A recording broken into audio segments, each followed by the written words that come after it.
Mommy hurt so much. What should we do now? The tiny voice broke through the stillness of the cemetery, trembling like the last leaf clinging to a cold November branch. Richard Collins froze. He had come to visit his late wife's grave, not to find two small girls kneeling before it, their thin shoulders shaking in the wind. The older one, no more than 6, was whispering those words to the headstone as if it might whisper back. The younger, her twin, clung to her sister's sleeve, wide eyes glistening with tears. Richard tightened his grip on the bouquet of lilies. His breath misted in the chill air as he stepped closer. "Girls," he said gently, "are you all right?" Both turned at once. Two faces, the same heart-shaped features, the same dark curls, the same frightened eyes. The older one straightened quickly, trying to look brave. "We didn't mean to bother you, sir. We came to see Mom." Your mom?" Richard asked, his voice unsteady. The smaller girl nodded. "She said she would be here when she got tired." He glanced down at the grave. Grace Collins, beloved wife, a light to all.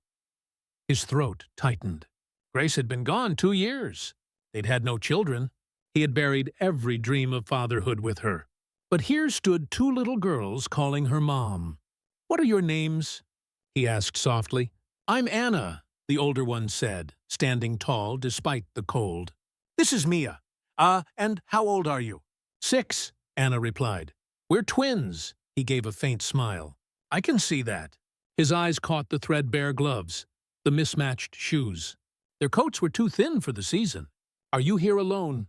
Anna hesitated, then nodded. "Our mom's in the hospital. She said if she got too sick, we should come find Mrs. Collins. She promised she'd help us." Richard blinked. "Mrs. Collins?" "Yes, sir," Anna said. "Mom said Mrs. Collins was our guardian angel." The world seemed to tilt. Grace, his Grace, had been a hospital volunteer for years, always helping people who couldn't pay their bills, never talking about it at home. "What's your mother's name?" he asked, though part of him already feared the answer. "Angela Bennett," Anna said. Richard felt the name strike something deep within him. Not recognition, something stranger, heavier, like a memory just out of reach. "How did she know my wife?" Mia rummaged through her small pink backpack and produced a bent plastic ID card. Grace's smiling face stared back at him. "Mercy Hospital volunteer. Mom said this lady helped her when she was in trouble," Mia whispered. "She said if anything bad ever happened, Mrs. Collins would keep her promise." Richard's knees went weak.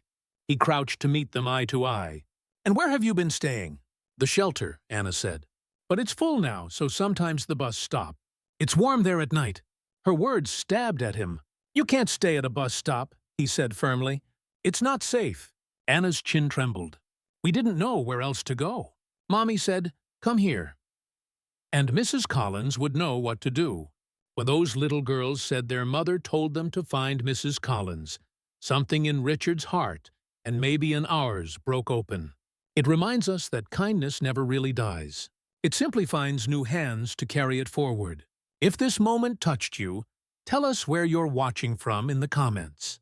Don't forget to like this video and subscribe to the channel for more stories that speak to the heart. The wind swept through the cemetery, rattling the iron gate.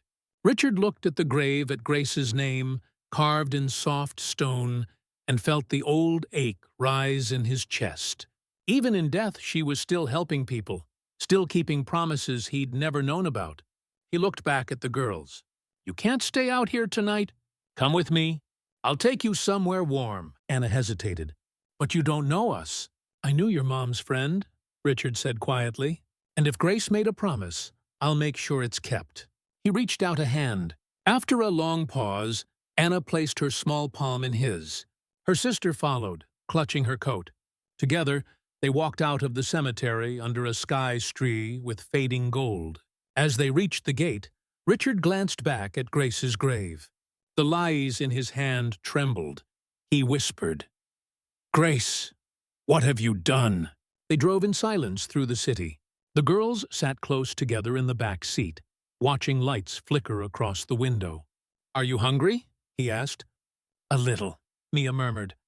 "We had crackers from the shelter." Richard pulled into a quiet roadside diner. The waitress, a woman around his age, raised an eyebrow when he entered with two small girls, but she smiled kindly.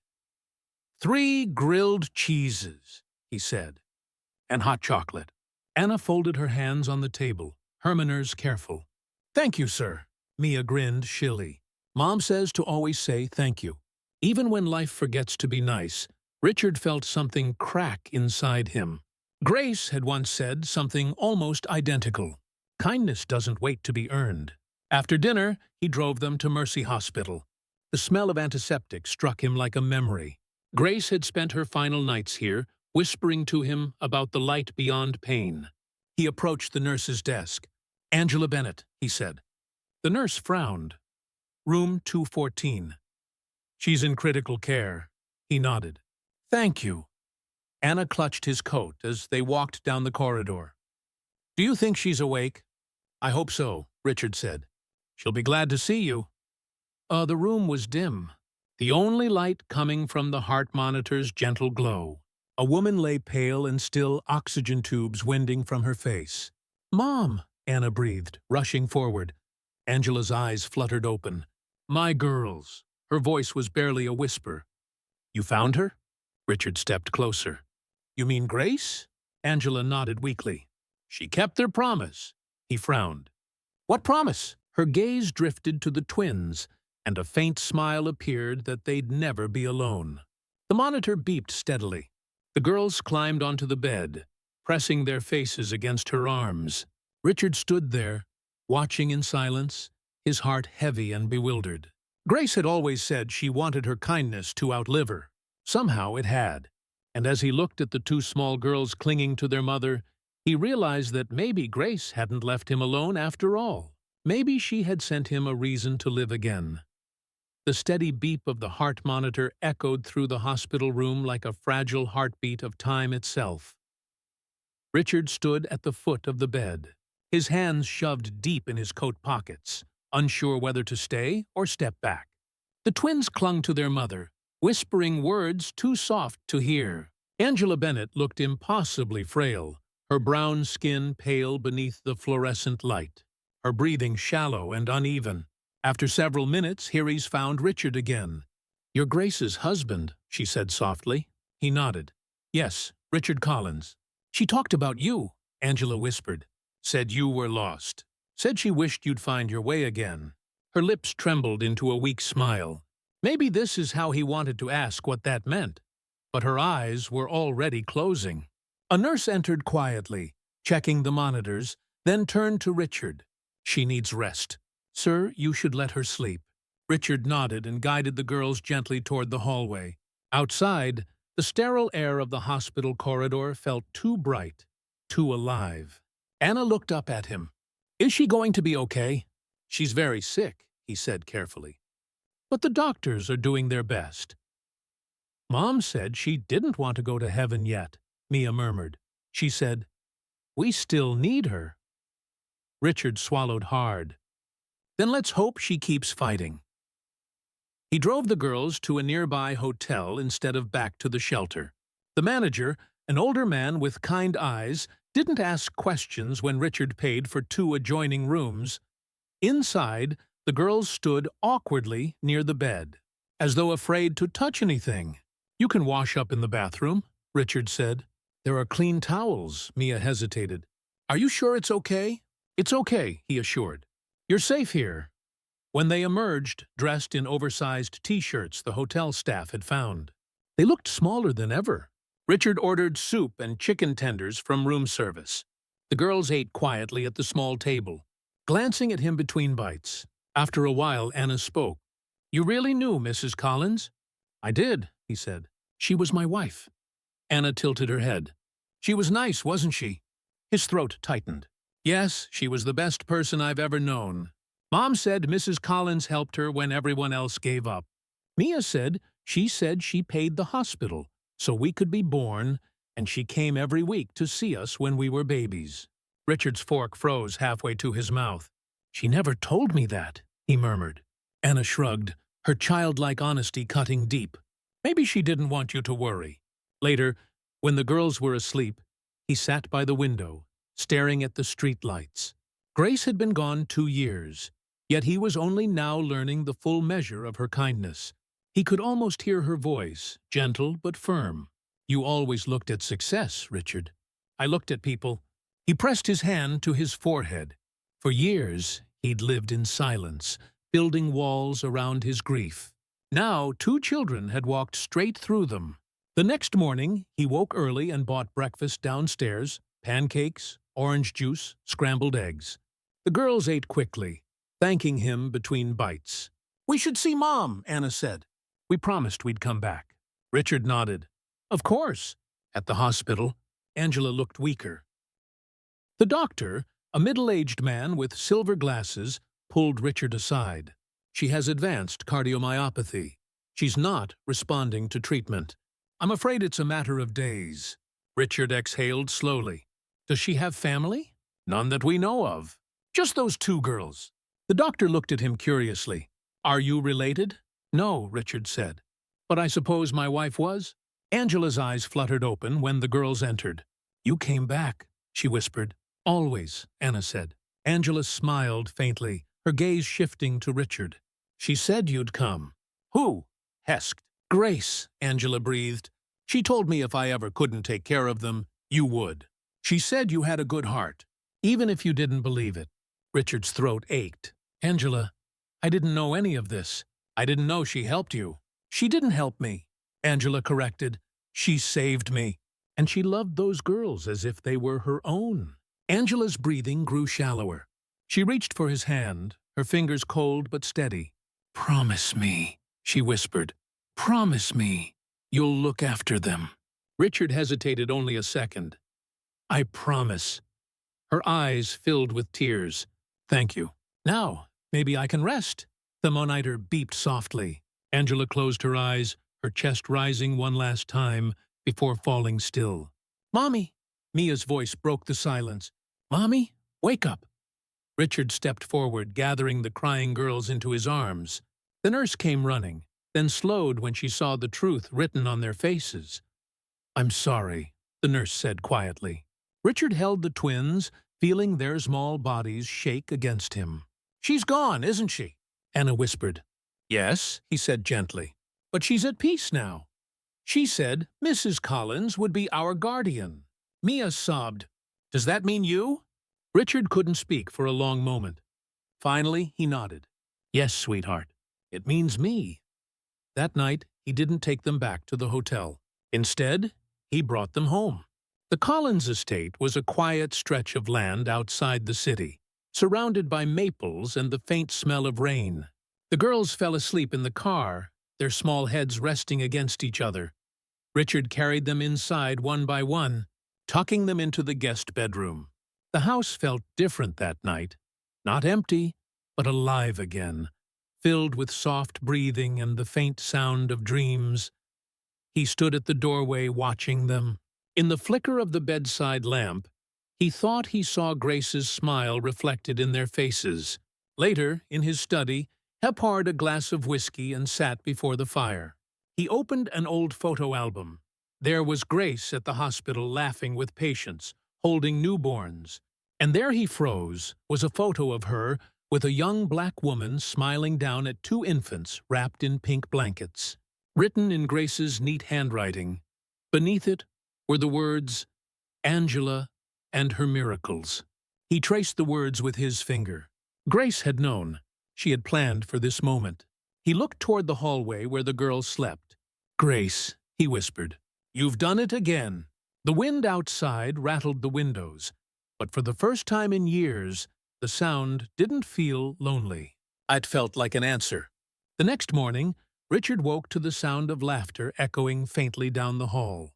For a moment, he thought it was a dream. Grace's voice, warm and melodic, drifting through the house the way I choosed to. But when he stepped into the hallway, he realized it wasn't Grace at all. It was Anna and Mia. They were in the kitchen, sitting on the counter, swinging their legs and giggling as the housekeeper, Mrs. Turner, tried to teach them how to crack eggs. "You can't hit it too hard, honey, or it'll explode," Mrs. Turner warned, her gray bun wobbling as she turned toward them. Anna tapped an egg gently on the bowl's rim, then grinned as it broke neatly in two. "Like this?" "Perfect," Mrs. Turner said proudly. When she saw Richard in the doorway, she smiled. "Good morning, Mr. Collins. Seems you've got early risers." He managed a faint smile. "That's new. They're sweet girls," Mrs. Turner said, "though I'll admit I was a bit surprised when they appeared." She lowered her voice. "They your wife's kin." Richard hesitated. "Something like that." Mrs. Turner studied his face for a moment, but didn't pry further. "Breakfast will be ready soon." As she turned back to the stove, Mia climbed down from the counter and ran up to Richard, clutching a whisk like a trophy. "We're helping," Mrs. Turner says. "We're chefs now." "Is that so?" Richard asked, crouching down. "Then I suppose I'm the lucky customer." She nodded eagerly. "Do you like pancakes?" "I love pancakes." He didn't really. Grace had always been the one who did. But somehow, saying it felt right.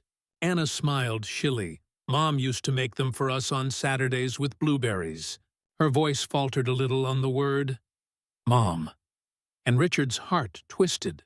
"We can do that there too," he said softly, "if you'd like."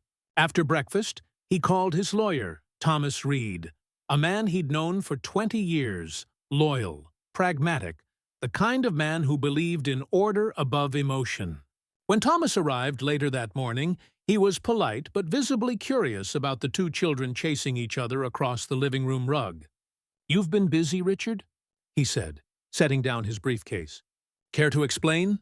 Richard told him everything from finding the girls at Grace's grave to Angela's final words. Thomas listened without interrupting, though his expression grew more skeptical by the minute. "And you've brought them here?" "Yes," Richard said. "They have nowhere else." "You do realize what this looks like," Thomas said carefully. "The press will have a field day. Two black children living in the home of one of America's richest white men will talk." Richard's jaw tightened. "Let them," Thomas sighed. "You can't ignore optics, Richard. The board's already nervous about your absence lately. This could make things worse." Grace helped their mother. Richard said, "These girls are her responsibility now, which makes them mine." Thomas studied him for a long moment. "You sound like her," he said quietly. "Maybe that's not such a bad thing." Later, when Thomas left, Richard stood by the window, watching Anna and Mia chase each other through the garden. Their laughter floated through the open door like sunlight. For the first time in years, the house didn't feel like a tomb. That afternoon, he drove the girls back to the hospital for Angela's release papers. The social worker, a brisk woman named Carla Simmons, met them in the lobby. "Oh, odar samandetuar, huh? Mr. Collins," she said, flipping through a file. "I understand you've taken the children in temporarily." "That's right. We'll need to discuss long-term arrangements," she said. "Family placement, foster options, guardianship." "Were you and Miss Bennett related?" "No, but my late wife was their godmother." Carla adjusted her glasses. "Legally, that's not binding." Richard met her gaze. "Morally, it is." She sighed. "Mr. Collins, I'm not questioning your intentions, but this process takes time. There will be evaluations, background checks, court approvals. Do what you need to," he said evenly. "But until then, they stay with me." Anna clung to his hand, her small fingers gripping tightly. Carla hesitated, then nodded. "I'll start the paperwork." As they left the hospital, Mia looked up at him. "Do I have to leave now?" "No," he said gently. "You're coming home with me," she smiled, her eyes lighting up with something fragile but pure trust. On the drive back, the sun broke through the clouds, casting long rays across the windshield. Anna leaned her head against the window. "Do you think Mom's with Mrs. Collins now?" "I think," Richard said softly. "They're both watching over us." That night, the girls insisted on saying a prayer before bed. They knelt beside the guest room bed, hands clasped. "Dear God," Anna whispered, "please tell Mommy and Mrs. Collins we're okay. And thank you for the nice man who brought us pancakes." Richard stood in the doorway, unseen. His throat burned after they were asleep. He wandered the halls of his house, past framed photographs of business awards, charity galas, and smiling faces he barely remembered. 4 years, success had been his armor. Now it felt meaningless. In the quiet of his study, he opened Grace's old journal, one she had kept during her volunteer work. The first page began with a quote in her elegant handwriting. "Kindness is not a duty. It's the proof that our hearts still work." He turned the pages slowly until he found an entry dated 6 years earlier. "Angela Bennett, pregnant alone. I paid her bills. I told her she'd never be alone again. I hope I can keep that promise." He closed the book and stared at the fire. "You kept it, Grace," he whispered. "And now it's my turn." The next morning, as dawn stretched pale light through the windows, Richard found the twins curled up on the couch, tangled in a blanket, fast asleep. He stood there for a long time, the quiet hum of the city outside mingling with their soft breathing. He'd lost so much: his wife, his purpose, his faith in goodness. But somehow, in a twist of fate, he still didn't understand. Grace had given him a second chance. And as he watched the two little girls sleep peacefully in his home, he realized that keeping her promise might just be how he found his way back to the light. When Richard awoke, the house was already alive with movement. He could hear the faint patter of small feet racing down the hall, followed by the delighted squeal of Mia's laughter. For a moment, he stayed in bed, listening.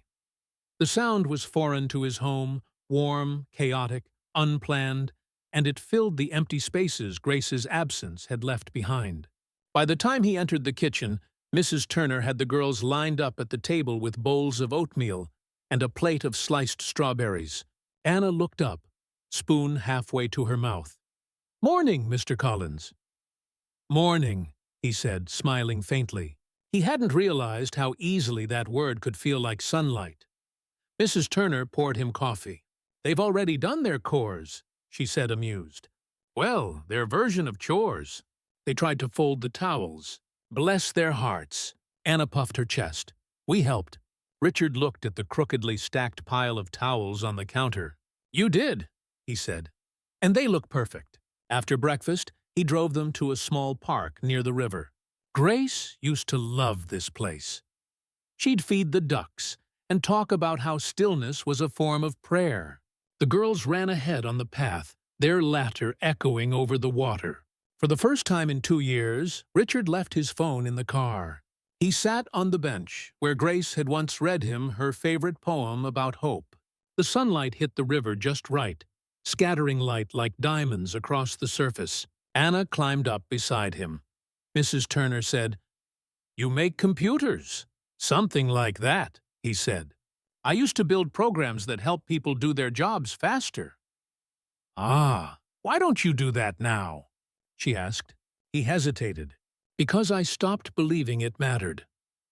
Anna frowned thoughtfully. Mrs. Collins wouldn't like that. He chuckled softly. No, she wouldn't. Mia ran up, holding a yellow leaf shaped like a heart. "Look, it's like love." He took it gently from her hand, studying its delicate veins. "Yes," he said quietly, "exactly like love." On the drive home, he passed a row of billboards with his own company's logo, Collins Tech. Building the future. The words felt hollow now. When they reached the house, a black SUV was parked in the driveway. Richard frowned. Standing beside it was a man in a dark suit.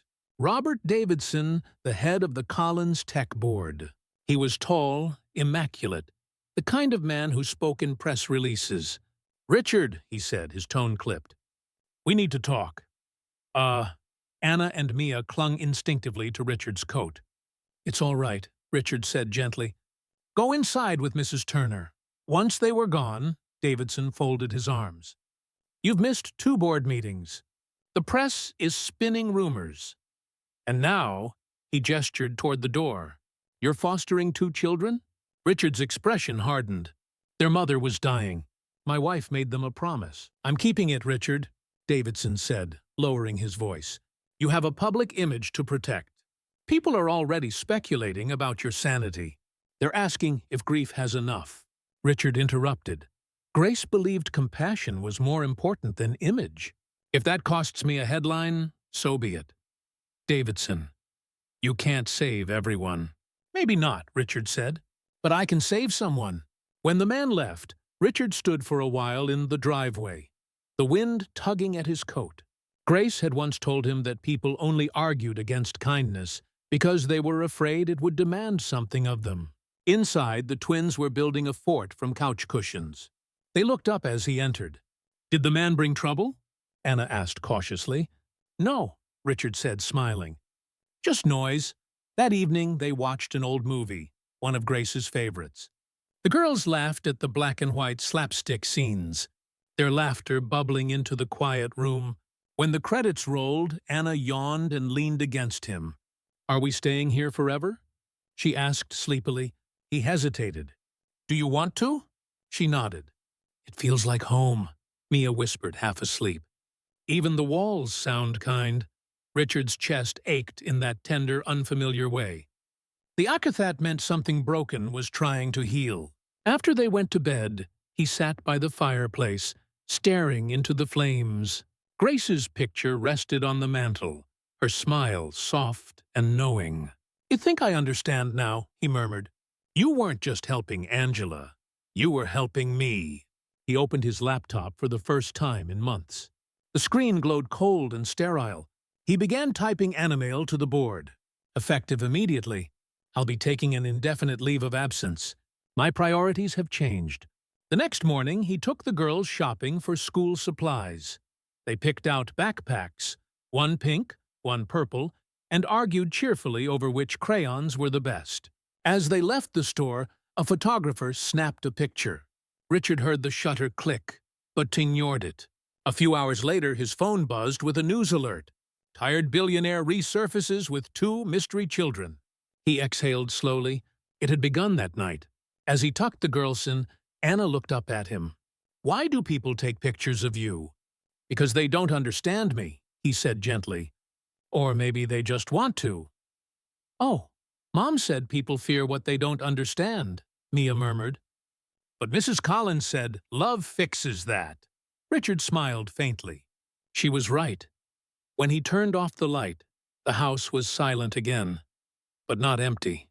He stood by the window, watching the city lights in the distance.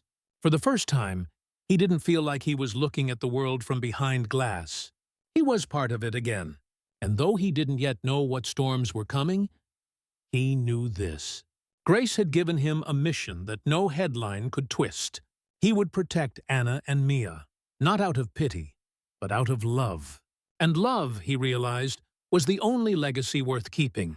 The next few days passed in a fragile rhythm that felt almost ordinary. Richard found himself rising early again, not out of obligation, but because the sound of laughter in the kitchen had replaced the silence that used to haunt his mornings. Anna and Mia had transformed the house into something living. Their drawings covered the refrigerator door. Their tiny shoes waited by the front entry, like a promise that someone would always come home. On Wednesday morning, as he stood on the patio sipping coffee, he watched the twins chase each other around the garden. Anna's bright yellow scarf streamed behind her like a banner. Mia's giggle cut through the crisp air like music. It was a sound Grace would have loved. For the first time in 2 years, he smiled without guilt. His phone buzzed. It was Thomas Reed again. Richard sighed, answering, "Morning, Thomas." "Richard, you need to see what's circulating," Thomas said. "It's already on half the news feeds." Richard went back inside, turned on the television, and there it was. His face, his house, and 2 tiny figures blurred in the background. The headline read, "Tainted Legacy. Billionaire Richard Collins hides 2 black children in his estate." He felt his stomach drop. The voice of a commentator filled the room. "Is this charity scandal or something darker?" Collins Tech has declined to comment on his recent behavior. He switched it off. The silence afterward felt heavier than before. When the girls came running in breathless and laughing, he forced a smile. "How about we go to the bookstore today?" Mia clapped her hands. "Can we get fairy tales?" "Anything you want," he said. He knew he couldn't shield them from the noise forever. But he would try. At the bookstore, the twins picked out storybooks and a stuffed dog they named Pumpkin. When they reached the counter, the cashier, a middle-aged woman, gave Richard a long, curious look. "They yours?" she asked, trying for casual but failing. "They're family," he said simply. The woman's smile wavered. "You're doing a good thing?" He nodded but said nothing. Outside, a man with a camera stood by the car.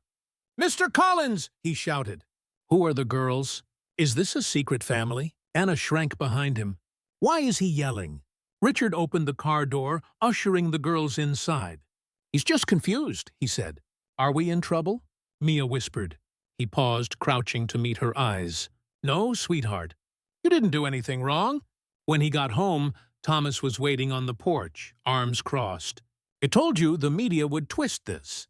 "I don't care," Richard said flatly. "You should," Thomas replied. "The board's calling for an emergency vote. They think you're unstable. They might try to force you out." Richard stared past him at the twins through the window. They were showing Mrs. Turner their new books, giggling like nothing in the world was wrong. "If I lose the company, I lose the company. But I won't abandon them." Thomas's voice softened. "Richard, listen to me. You're not just protecting two kids. You're fighting a system that doesn't forgive. You'll need to be smart about this." "Grace wouldn't have walked away," Richard said quietly. "And neither will I." That night, he couldn't sleep. The phone kept vibrating. Reporters, investors, people he hadn't spoken to in years, suddenly demanding explanations. He ignored them all. Instead, he walked down the hall to check on the girls. They were asleep, curled together under a mountain of blankets. On the nightstand sat the stuffed dog and one of Grace's old photographs. Grace laughing, her hair blowing in the wind, holding a newborn in a hospital blanket. Angela's child, maybe. Richard felt something shift inside him, resolve, sharper than grief. The next morning, he called a press conference. Thomas nearly choked on his coffee when he heard. "You're inviting the press? After all this?" "Yes," Richard said. "I'm not hiding anymore." At noon, the front lawn was crowded with cameras. Richard stood on the steps of the house, the twins beside him. Their small hands clutched his jacket. The reporters shouted questions. He raised his hand for silence. "My name is Richard Collins," he began. 2 years ago, I lost my wife, Grace. She was the heart of everything I believed in. Before she died, she made a promise to a woman named Angela Bennett. A promise that her daughters would never be alone. He looked down at Anna and Mia, the seer Angela's daughters. Grace kept her promise in spirit, and now I'm keeping it in her name. The crowd quieted. He continued, his voice steady. "You can write whatever headlines you want. Say what you will about me, but know this. If compassion ruins my reputation, then it was never worth having." For a long, silent moment, no one spoke. Then one reporter called out softly, "What will happen to the girls now?" "They'll stay here," Richard said. "They're home." "Oh." The questions came again, louder this time. But he turned, guiding the twins back inside. As soon as the door closed, Anna looked up at him. "You were brave." He smiled, kneeling. "You think so?" She nodded solemnly. "Mrs. Collins would be proud." He swallowed the sudden lump in his throat. "I hope so, Anna. I really hope so." That evening, he found the girls sitting by the fireplace, drawing pictures on scrap paper. Mia held up hers proudly. A tall man holding hands with 2 little girls standing under a sky full of hearts. "It's us," she said. "And that's Mommy and Mrs. Collins in the clouds." He took the drawing, his eyes burning. "It's beautiful," he whispered. When they went to bed, he lingered in the doorway, listening to their soft breathing. He realized that the noise of the world no longer mattered. For the first time in years, his house was full of life, and his heart, broken and scarred, though it was, had found its rhythm again. He didn't know what the next day would bring. There would be backlash, consequences, more scrutiny, but as he stood there, he felt Grace's presence like a quiet light in the room. "Whatever comes next," he whispered, "we'll face it together." And for the first time, he believed it. The morning after the press conference, There outside the Collins estate felt unusually still. The front gates were quiet. No reporters, no cameras, no chaos. For the first time in days, Richard felt a fragile sense of peace. He stood by the window of his study, coffee cooling in his hands. As the first golden rays of sunrise cut across the garden, inside the kitchen, Anna and Mia's voices floated through the air, bright and comforting. Mrs. Turner was humming an old gospel tune as she fried eggs. Mia was helping by setting Thetable, though most of the napkins ended up crooked.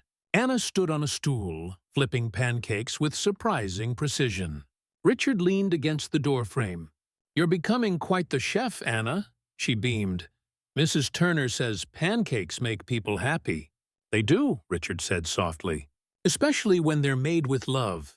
After breakfast, he walked the girls to the car. It was their first official day of school, a small private academy just outside the city.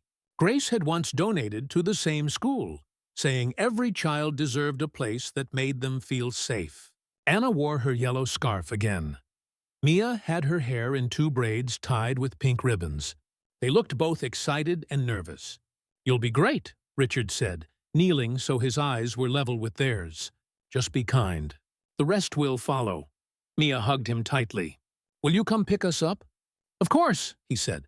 "You're stuck with me now." The drive was quiet at first, the girls watching the city slide past their windows. When they arrived, a few parents stared, some curious, some polite, some less so. 2 black girls walking beside one of the most recognizable white billionaires in New York made for a scene people didn't know how to read. Richard noticed the glances but kept his focus on the girls. "Head high," he whispered to them. "You belong here." The principal, Mrs. Jenkins, greeted them warmly at the gate. "Welcome, Anna. Welcome, Mia. We're very happy to have you." Anna clung to Richard's hand. "It's okay," he said gently. "I'll be here at 3. She nodded, trying to be brave, and let go. As they disappeared through the school doors, Richard felt an ache in his chest, the same one he used to feel when Grace would walk away at airports. Love and fear always traveled together. Back at the office, Thomas was waiting in the conference room, pacing. "You caused an earthquake," he said as soon as Richard entered. "I spoke the truth," Richard replied, sitting down. Thomas ran a hand through his hair. "You also tanked your company's stock by 8% overnight." Richard didn't flinch.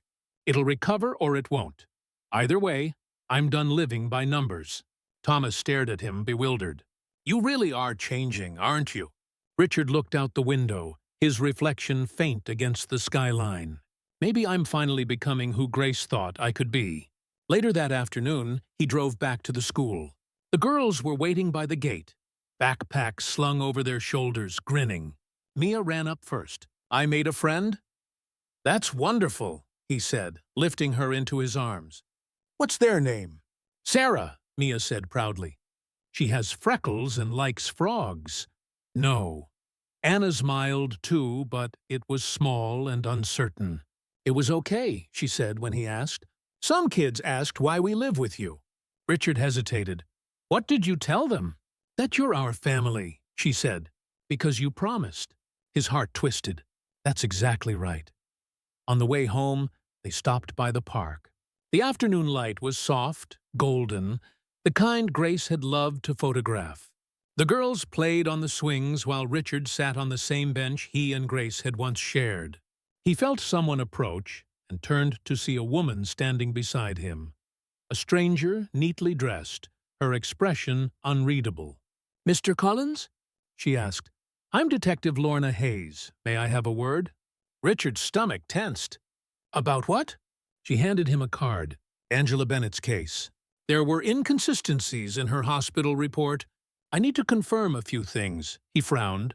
"What kind of inconsistencies?" "Her medical file lists her as having no next of kin," Hayes said. "Yet someone paid all her bills in cash, no traceable record. We thought it might be an anonymous donor, but the hospital flagged it after your press conference." Richard stiffened. "Grace handled those expenses." The detective nodded slowly. "Then perhaps you can help us locate where the payments originated. It's likely nothing, but there's been talk that Angela might have been pressured by someone to sign certain documents before she passed. The word pressured hung in the air like smoke. I'll cooperate fully, Richard said, though his voice was tight. But I can tell you right now, Grace would never hurt her. I believe that, Detective Hayes said, but I think someone else might have. When she left, Richard sat there for a long moment, the autumn wind tugging at his coat. That night, after tucking the girls into bed, he went to Grace's study. It had remained untouched for 2 years, her books still in neat rows, her fountain pen still resting on the desk. He opened her old laptop, hoping to find clarity. There, among old donation records and correspondence, was a file labeled Angela Final Trust. It was encrypted. He leaned back in his chair, his pulse quickening. Grace had never hidden things from him except maybe this. In the quiet of that dim room, surrounded by her lingering scent of lavender and paper, Richard realized something. Grace's compassion had always been fierce, but she had also been careful. If she had encrypted that file, there was a reason. He looked toward the window where the city lights glimmered faintly against the night sky. For the first time since Grace's death, the grief he carried shifted into something else determination. He would open that file, he would learn the truth about Angela Bennett, and he would protect Anna and Mia from whatever shadows were still hiding behind their mother's story. The next morning, Richard woke with a sense of urgency he hadn't felt in years. The encrypted file haunted him all night. He had tried 3 of Grace's old passwords, her birthday, their wedding date, even the quote she used to recite about mercy, but none worked. It wasn't like her to hide things, unless she'd been protecting someone. Downstairs, the smell of cinnamon and toast filled the kitchen. The twins were already dressed for school, their laughter echoing off the marble floor. For a moment, he stood in the doorway watching them. He wanted to hold on to this normally before he peeled back another layer of the past. Anna noticed him first. "Morning." "Mr. Collins." "Morning, sweetheart," he said, managing a smile. "You ready for school?" "Yes, sir," she said, proud of her neat uniform. "Mia says we should sing in the car today." Mia grinned mischievously. "He can sing, too." Richard laughed. "Oh, I doubt that, but you can try to teach me." Dot. Their laughter, pure and unguarded, made something inside him ache. How easily they trusted him. How deeply Grace must have trusted Angela to take them under her care. He kissed the top of their heads before sending them off with Mrs. Turner. When they left, he went straight to his study. The laptop waited on the desk like a locked door to a truth he wasn't sure he wanted. He called his tech advisor, a discreet programmer named Mark Whitman, who'd handled Collins Tech's private encryption years ago. "Mark," he said, keeping his tone steady, "I need you to access an old file. Personal. It's encrypted with a key Grace used before she died." There was a pause on the other end. "You sure you want me poking around in something she locked down herself?" "Yes," Richard said quietly. "I think she wanted me to find it eventually." "Send it over. Give me a few hours." By noon, Richard drove to the city to meet Detective Hayes. She was waiting in a quiet cafe off Fifth Avenue, the kind of place where conversations disappeared into the clink of coffee cups. "Mr. Collins," she said, as he sat down. "Thank you for coming. You mentioned documents Angela might have been forced to sign," he began. "What kind of documents?" Hayes flipped open a folder. A revised will and a consent form authorizing full custody of her children to a third party. The signatures are dated 3 days before she was admitted to the hospital. Richard's stomach clenched. "That's impossible. She was barely conscious then." "That's what caught our attention," Hayes said. The forms were filed by an attorney connected to Collins Enterprises, a man named Robert Davidson. Richard Fraud Davidson, his father's old right-hand man, the same man who tried to warn him against helping the girls. "I know Davidson," he said slowly. "He's still on my board." Hayes studied him. "Then you'll understand why I'm asking. Was he acting on your behalf?" "No," Richard said immediately. "Never." Then I suggest you find out whose behalf it was, she said, sliding the folder toward him. Because if those signatures are forged, someone used your wife's promise and your name to take control of Angela Bennett's life. When she left, Hess sat for a long moment, staring at the folder. The papers inside looked ordinary type text, legal jargon, but they radiated something foul. Grace's generosity had been manipulated, and maybe, just maybe, it had gotten Angela killed. Back at the house, Mark called. "You were right," he said. "The file wasn't meant to stay locked forever. She used a delayed access code. Took me a while, but I cracked it." Richard's voice was tight. "What's inside?"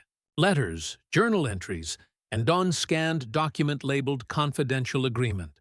Angela Bennett. I'll send them securely." He opened the file as soon as the email arrived. Grace's words filled the screen, her handwriting digitized, delicate and certain. July 8th. Angela's health is failing. I've paid her bills through the private fund, but she's terrified. Not of dying, of leaving the girls behind. She keeps saying someone came to her asking for signatures, claiming it was for medical coverage. She didn't understand the legal language, and I fear she signed something dangerous. I'll have Davidson review it quietly. He owes William too many favors to refuse me. Richard's breath caught. Davidson again. He scrolled to the next page. July 10th, Angela's condition worsened. I confronted Davidson. He said he took care of it. His tone scared me. If something happens to me, I want Richard to know not everyone in our circle is who they pretend to be. The girls must be protected. No one can use them for leverage. If you're reading this, my love, please trust your heart, not the company. He leaned back in the chair, trembling. Grace had known. She'd seen the corruption creeping in from the same world that had built their fortune. When Mrs. Turner brought in tea, she paused at the sight of his pale face. You look like you've seen a ghost, sir. Maybe I have, he murmured. That evening he sat with Anna and Mia in the living room. They were watching a cartoon, curled up under a blanket. Anna looked up at him. You look sad, Uncle Richard. He forced a smile. Just thinking about your mom. And Mrs. Collins, Mia climbed into his lap. Mom said, some people pretend to be nice, but really aren't. But, she also said, kind people always win in the end. He wrapped his arms around her, his throat tight. Your mom was a smart woman. When they went to bed, he stayed awake long after the house was silent.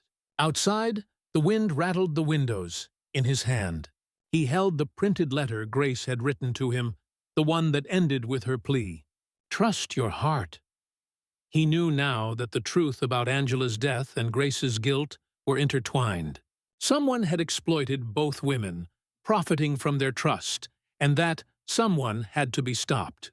The next morning, before the sun rose, Richard made a call. His voice was calm but cold. Thomas, get me everything you can on Robert Davidson's legal activity for the last 5 years, especially anything connected to medical trusts or personal estates. Richard, that's a lot of paperwork. Then start now, he said, because I think Davidson's been selling more than contracts. I think he's been selling lives. He hung up, walked to the window, and looked toward the horizon where the faint glow of dawn was breaking through. Grace's voice seemed to whisper through the stillness. Kindness is not a duty. It's the proof that our hearts still work. His heart was working again, but now it was burning for justice. The following days blurred into a mixture of movement and tension. Richard barely slept, dividing his time between the office and home, trying to keep up appearances while quietly investigating Davidson's past dealings. The company's board still buzzed with unease after his public declaration. But he no longer cared about the whispers. The world could judge him all it wanted. He had something far more important to protect. On the third day, Thomas arrived at his townhouse with a thick folder and a worried look. You're not going to like what I've found, he said, setting the file on the desk. Davidson's fingerprints are everywhere. Richard's stomach tightened. Show me. Thomas opened the folder. 3 years ago, Davidson established a shell foundation, the Grace Outreach Fund. He claimed it was your wife's charity, All donations went through a blind trust managed by his private law firm. Guess who the first beneficiary was? Angela Bennett, Richard said quietly. Exactly. He used the foundation to funnel money into her medical care, but he also withdrew funds just before she died, over $200,000, cash. No record where it went. 2 weeks later, he signed over a contract transferring her apartment and assets to a corporate entity. She owned almost nothing by the time she passed. Richard stared at the documents, anger surging. He robbed her. Thomas nodded grimly. And then he buried the trail under your wife's name. For a long moment, neither man spoke. The air in the room felt heavy, filled with betrayal. Finally, Richard said, "We're going to expose him." Thomas hesitated. "That won't be simple. Davidson's still on your board. He's been with the company for 30 years. If you accuse him publicly, he'll strike back, and he knows where every skeleton is buried. Then I'll burn down the whole closet," Richard said. "I'm not letting him stain Grace's memory any longer." Thomas studied him. "You're changing, Richard. A year ago, you'd have buried this to keep the stock price steady." "Grace changed me," he said simply. "And now 2 little girls depend on me to do what's right." That night, Richard sat at his desk long after Thomas left, reading through Grace's letters again. One line stood out this time, written in her looping, gentle script. "The truth will cost something, but silence costs more." He whispered the words aloud. "Then silence ends tonight." The next morning, he requested an emergency board meeting. When he entered the conference room, the board members were already seated, men and women in dark suits, their expressions tight with suspicion. Davidson sat at the head of the table, his silver hair perfectly combed, his face calm as always.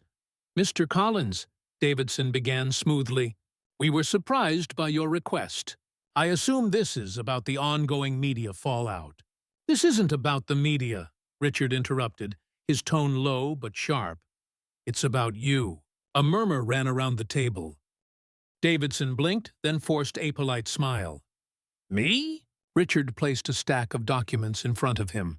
"These are records of your personal transactions through the Grace Outreach Fund. You used my wife's name to establish a fake charity, stole from it, and manipulated a dying woman into signing over her property." Davidson's smile faltered for the first time. "Those are serious accusations." "They're also true," Richard said. "And before you deny it, I've already handed the same evidence to Detective Hayes." The room erupted in whispers. Davidson's composure cracked. "You're destroying yourself, Richard. Do you have any idea what this will do to the company?" Richard's voice was steady. "I don't care about the company's reputation. I care about justice, and about 2 little girls who lost their mother because men like you thought they could bury the truth." Davidson slammed his hand on the table. "You think you can take me down? I built this firm long before you ever took over. I know every contract, every offshore account." "Then maybe the police will find your memory useful," Richard cut in, "because you won't be doing it from this office." 2 security officers stepped forward at his signal. Davidson's face went white. "You'll regret this," he hissed as they led him away. "Grace didn't die as innocent as you think." The door closed behind him. Silence lingered like smoke. When Richard finally spoke, his voice carried the weight of something irrevocable. "From today forward, Collins Enterprises will rebuild itself around transparency. If that means losing profit, so be it. We've lost enough humanity already." The board said nothing, but no one dared oppose him. After the meeting, Richard drove straight to the girls' school. They were waiting by the gate as always. When they saw him, both ran toward the car, their laughter breaking through the weight of his day. "How was school?" he asked as they climbed in. "I got a gold star," Mia said proudly. "And Anna helped a boy who fell down." Richard smiled. "That sounds like something your mother would have done." On the drive home, he felt lighter. Justice wasn't complete, but it had begun. That evening, he received a call from Detective Hayes. "Davidson's in custody. We found evidence linking him to several forged documents, including Angela Bennett's will." "You did the right thing, Mr. Collins." "Thank you, Detective." he said quietly. But this isn't over, is it? No, she admitted. There's still the question of who financed Davidson. He didn't act alone. Richard's gaze drifted toward the photo on his desk, the one of Grace holding a newborn in her arms, smiling with that same calm faith that had carried him through so much. Then we'll find out, he said. For her. For them. After he hung up, he went upstairs. The twins were asleep, their breathing soft and even. A nightlight cast gentle shadows across the room. On the wall, their drawings had multiplied rainbows, stars, smiling faces. In one, he noticed something new, a stick figure of him holding their hands with the words, "Our family," scrolled in crayon underneath. His eyes stung. He touched the drawing lightly. "We're going to be all right," he whispered. Downstairs. The city lights flickered beyond the window, like a promise of both danger and hope. Tomorrow more truths would come to light. But for tonight, for this fragile peace, he was grateful. The morning after Davidson's arrest, the Collins estate woke to a strange quiet. Outside, the maple leaves drifted down like slow golden rain, and the air smelled of autumn and new beginnings. But inside, Richard felt the familiar hum of unease. Victories like this never came without consequence. The headlines were everywhere. Corporate powerhouse exposed in charity scandal. Some articles praised Richard for his courage. Others accused him of destroying his company. He didn't read them. He spent the morning cooking pancakes with the girls' blueberries, just like Grace used to make. Anna stirred the batter carefully, tongue poking from the corner of her mouth. "Do you think Mrs. Collins is proud now?" she asked suddenly. Richard froze for a second before answering. "I think she's smiling somewhere, watching us make a mess of her kitchen." That made both girls laugh, and the sound washed away his tension for a moment.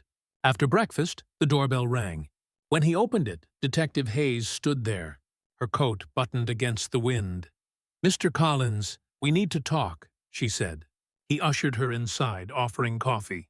"I take it this isn't a social visit." "Afraid not." She handed him a file. "We've confirmed Davidson didn't work alone. The money trail leads to a subsidiary owned by one of your board members, a woman named Evelyn Sharp." Richard frowned. Evelyn. She's head of acquisitions. Grace trusted her. Hayes nodded. She's been using the charity accounts to funnel money into offshore holdings. Davidson handled the paperwork, but she signed off on everything. It appears she was the one who approached Angela with the forged documents. The words hit like a blow, so she manipulated Grace's trust and used Angela to cover the transfers. "Exactly," Hayes said. "And with Davidson gone, she's vulnerable. She knows you'll come for her." Richard's jaw tightened. "Then let's make sure she knows she's not the only one who can play power games." Later that day, he called Thomas to his office. "I want Evelyn Sharp's schedule, financials, and communications for the last 6 months," Richard said. Thomas hesitated. "Richard, that's dangerous territory. She's connected, and she'll retaliate." Richard's eyes hardened. "So am I. And this isn't revenge. It's justice." That night, after the girls went to bed, he sat in Grace's study again. The rain had started outside. Soft against the windows, he opened her journal. Turning to one of the last entries she had written, "Mercy and justice are sisters, but sometimes one must lead the other." He whispered the words to himself. Then tonight, justice leads. When Thomas returned the next morning, he laid a flash drive on Richard's desk. "Everything you asked for. But you should know Evelyn's been in contact with the media. She's planning to frame you for Davidson's crimes." Richard exhaled slowly. "Of course she is. She's calling a press conference at noon." "Then so am I," Richard said. By midday, reporters were once again gathered on his lawn. Cameras flashing against the gray sky, Evelyn Sharp stood at a podium across town, her smile polished, her tone calculated.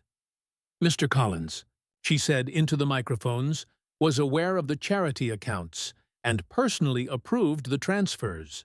He's now using Davidson's arrest to distract from his own wrongdoing." When Richard's own conference began an hour later, his approach was quieter. steadier. He stood alone, holding a folder in his hands. "You've all heard the accusations," he said. "You've also seen the truth unfold. My wife believed in compassion, not corruption.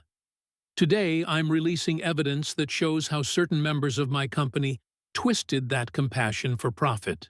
He opened the folder and handed copies of the documents to the press. Bank statements, internal emails, transaction logs, all signed by Evelyn Sharp. "I was blind," he said, his voice steady. "I trusted people I shouldn't have. But blindness is not guilt.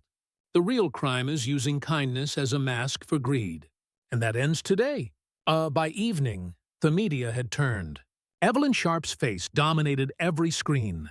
Her lawyer's statements drowned beneath headlines like "Betrayal Inside Collins Tech." Thomas called that night. "You did it. The board's voting to remove her. The company's stock is already climbing back."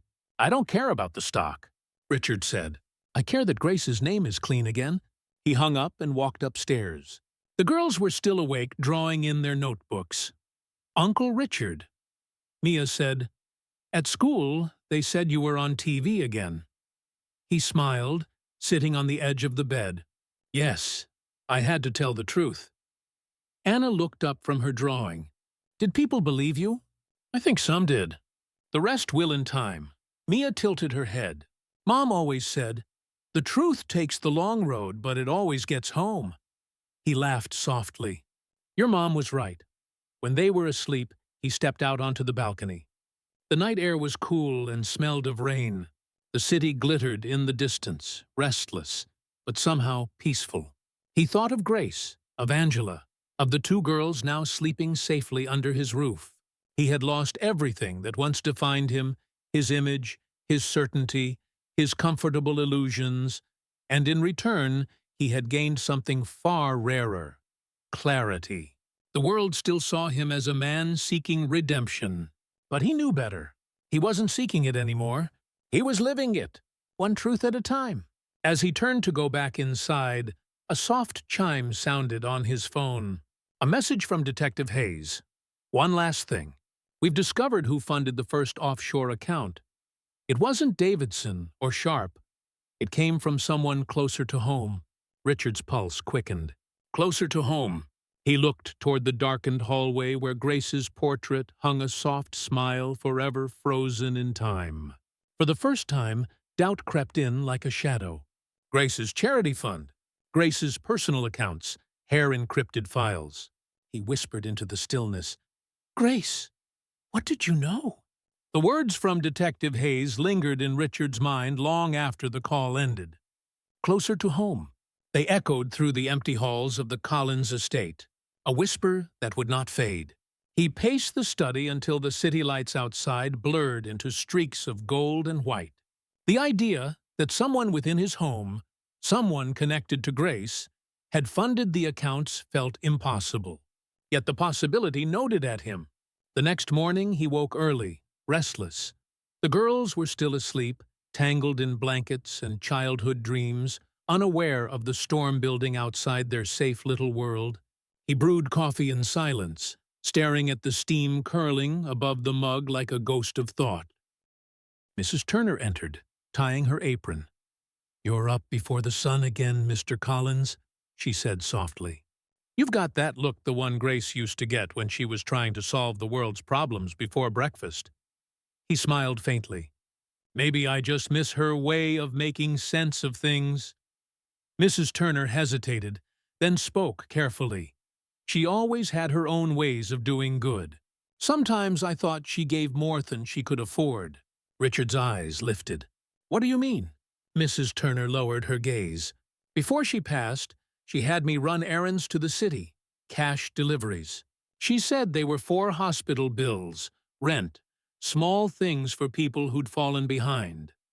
I never asked questions, but she always seemed in a hurry about it." Richard's pulse quickened. "Did she ever mention who received the money?" "No, sir," Mrs. Turner said, frowning. "Only that it had to go out that day. She kept a small notebook, brown leather, worn edges, used to write down names, dates, amounts. She always locked it in her desk." After Richard's breath caught, Do you still have that notebook? Mrs. Turner thought for a moment. No, but her old desk is still in the attic. I never cleared it. Minutes later, Richard was climbing the narrow wooden steps into the attic. Dust floated in the light from a single small window. The air smelled faintly of lavender and thyme. Grace's writing desk sat against the far wall, covered with a thin sheet. He pulled it away carefully. Inside the top drawer, beneath a stack of old letters and pressed flowers, lay the notebook, brown leather, just as Mrs. Turner described. His hands trembled as he opened it.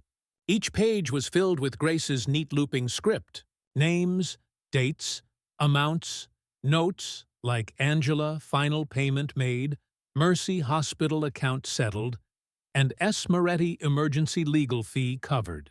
But near the end, one entry made him go cold. Transfer private initiated for Angela Bennett through Silent Donor Fund. Source, personal account RC approval required. He blinked, reading it again. RC, his initials. But the signature line at the bottom was not his handwriting. It was Grace's. He flipped the page and found a short note written hastily. Richard, if you find this, please forgive me. I used your approval credentials to move funds quickly. There was no time to explain. Davidson was involved and I feared he would cut Angela off. I had to save her, even if it meant lying to you. If this brings you pain, I'm sorry. Love, Grace. The room seemed to tilt. Grace had used his authorization to move the money, the very transfer that now connected the accounts to him. The scandal, the suspicions, even the whispers about corruption. It all pointed back to her desperate act of kindness. He sat down heavily on an old trunk, the notebook open in his hands. For 2 years, he had worshipped her memory as pure light. Now he saw the shadows too, the moral compromises she had made for compassion. When Mrs. Turner called from downstairs that the girls were ready for school, he didn't answer at first. He just stared at Grace's handwriting. Feeling both betrayed and AED, she had broken his trust to keep her promise. At breakfast, he watched Anna and Mia chatter about a school art project. Their innocence grounded him, reminding him why Grace had done what she did. Love wasn't neat. It was messy, complicated, and sometimes dangerous. Later that afternoon, he met Detective Hayes at the precinct.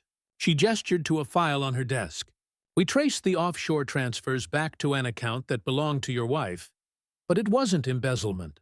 Every cent went to medical charities. That's why Davidson couldn't touch it legally. She outsmarted him. Richard handed her the notebook. She used my credentials without telling me. Hayes glanced through it, then looked up. She trusted you enough to risk your name. He nodded slowly. She knew I'd forgive her. Eventually, Hayes leaned forward. Mr. Collins, your wife wasn't naive. She knew how easily power corrupts. Maybe she believed that love and what you do in its name was the only safeguard left. Her words struck him deeply. Grace hadn't just left him a moral debt. She had left him a map. That evening, he returned home to find the girls sitting at the piano. Anna was pressing keys gently, trying to imitate a melody from memory. When she noticed him, she smiled shilly. Mrs. Collins taught my mom a song once, she said. Mom sang it to us when we were scared. I think I still remember it. Mia joined her, and together they sang a few uncertain notes.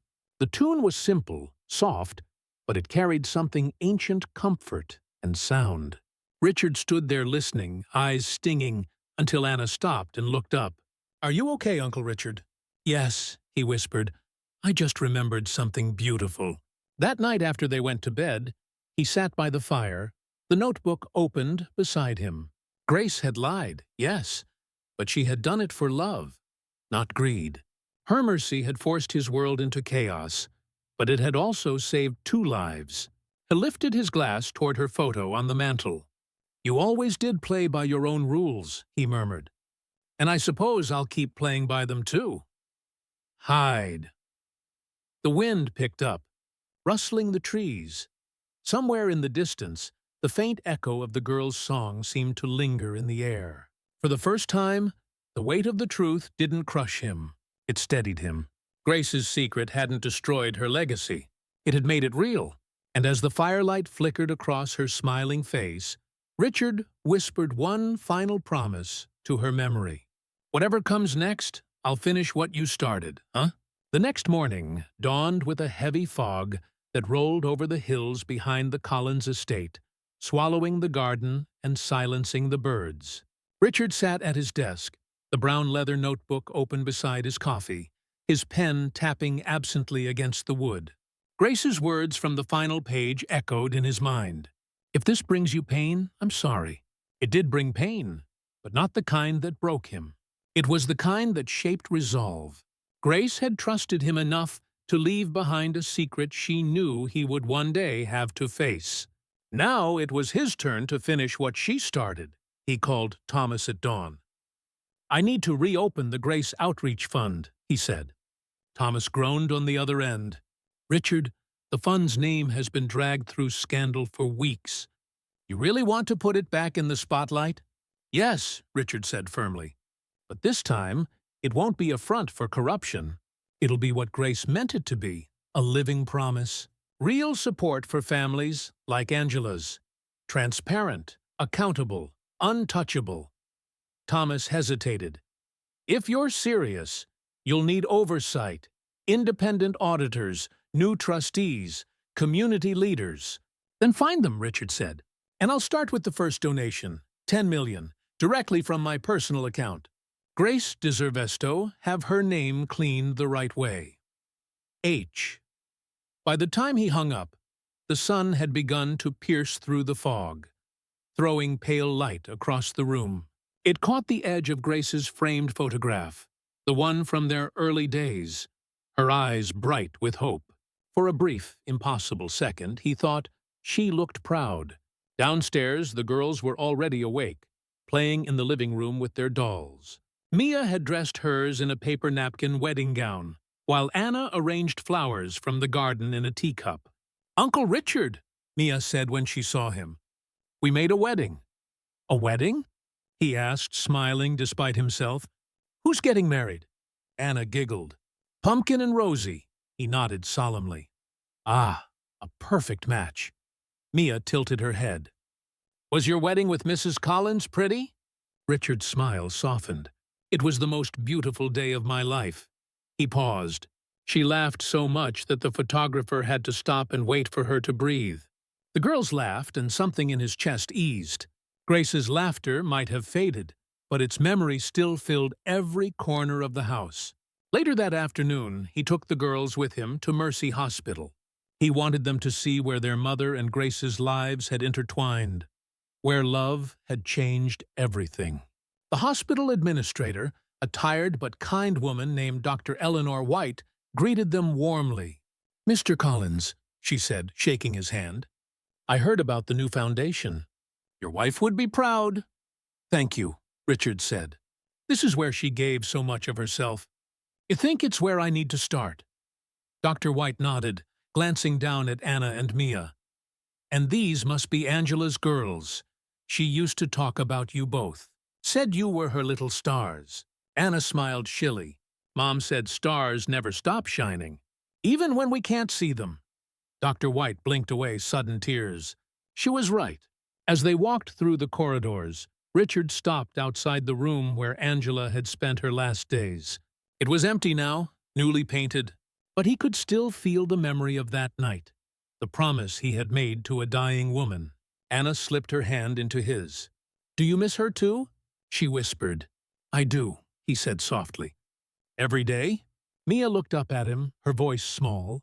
"Uncle Richard, can we help people here too, like Mrs. Collins did?" Her words caught him off guard. "Help? How?" "Maybe we can bring toys," Anna suggested. "Or flowers," Mommy said. "Flowers make rooms less lonely." He knelt in front of them. I think she was right, and I think Mrs. Collins would love that idea.